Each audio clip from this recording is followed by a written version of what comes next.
રાજ્યની નવી મહાનગરપાલિકા માટે સીમાંકન આદેશ જાહેર. દરેક મ્યુનિસિપલ કોર્પોરેશનમાં હશે કુલ 52 બેઠકો. મ્યુનિસિપલ કોર્પોરેશનમાં 52 બેઠકો અને 13 વોર્ડ હશે. 50% બેઠકો મહિલા ઉમેદવારો માટે અનામત રહેશે. કુલ બેઠકોના 27% ઓબીસી ઉમેદવારો માટે અનામત રહેશે. નવસારી, પોરબંદર અને સુરેન્દ્રનગર મહાનગરપાલિકા માટે આદેશ જાહેર.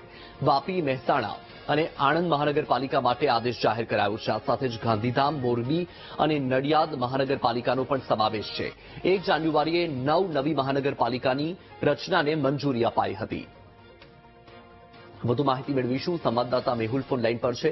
મેહુલ, જે નવી મહાનગરપાલિકાની જાહેરાત કરવામાં આવી હતી તેના માટે સીમાંકનના આદેશ પણ જાહેર કરી દેવાયા છે. શું અપડેટ?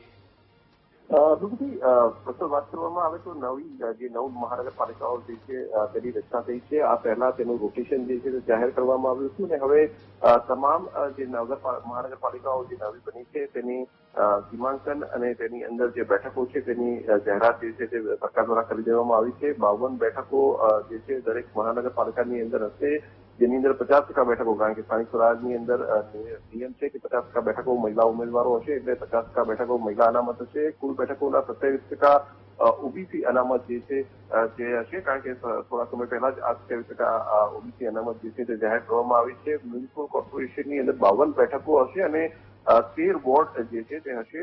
નવસારી, પોરબંદર, સુરેન્દ્રનગર મહાનગરપાલિકાનો આદેશ જારી થયા છે અને આ સિવાયની તમામ જે મહાનગરપાલિકાઓ જે નવી રચના થઈ છે તે તમામની આ સંદર્ભે જાહેરાત સીમાંકનની કરી દેવામાં આવી છે. 1 જાન્યુઆરીએ આ જે જાહેરાત નગરપાલિકાઓના સંદર્ભમાં કરવામાં આવી હતી અને હવે તેના સીમાંકન અને તેની બેઠકોની જાહેરાત થઈ ચૂકી છે. બિલકુલ મેહુલ, માહિતી બદલ આભાર.